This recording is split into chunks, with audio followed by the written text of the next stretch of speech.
ঝালকাঠির নলছিটিতে নিখোঁজের 2 দিন পর সাবেক এক ইউপি সদস্যের ভাসমান মরদেহ পাওয়া গেছে। সোমবার 3 ফেব্রুয়ারি বিকেলে স্থানীয়রা ওই নিহতের বাড়ির পার্শ্ববর্তী একটি পুকুরে ভাসমান অবস্থায় তার মরদেহ দেখতে পেয়ে থানায় খবর দেয়।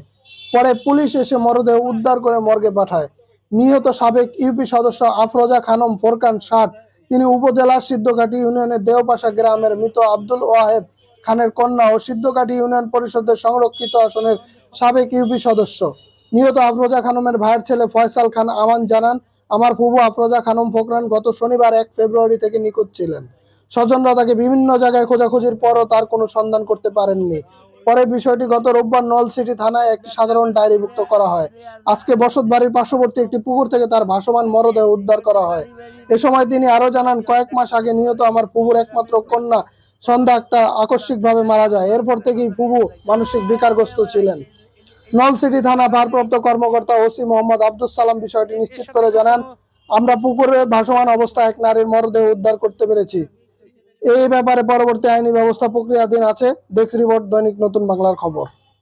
তার কিছু টাকা পয়সা মানুষের কাছে আছে, এই কিন্তু এমন না যে তারা যে টাকার জন্য আমার বোনের মারবে, এইটা আমাদের বিশ্বাস নাই। ছোট ছোট অঙ্ক।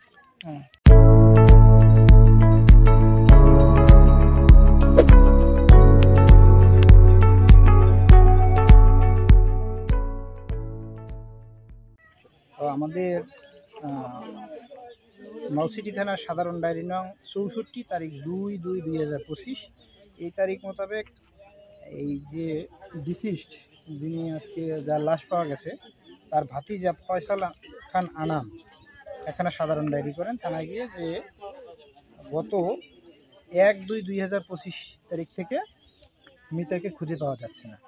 তো এই মর্মে সুরতহারা গতকালকে আর কি 2/2/2025 তারিখ এখানে সাধারণ ডায়েরি করেন। সাধারণ ডায়েরিতে প্রয়োজনীয় গৃহীত ব্যবস্থা আমরা গ্রহণ করি।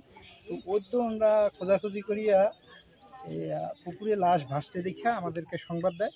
সংবাদ দিলে আমরা এখানে ঘটনাস্থলে আসছি এবং প্রয়োজনীয় বিধি মোতাবেক তার সুরতহাল প্রস্তুত করেছি এবং পরবর্তী আইনগত ব্যবস্থা গ্রহণের জন্য আমরা তৎপর আছি।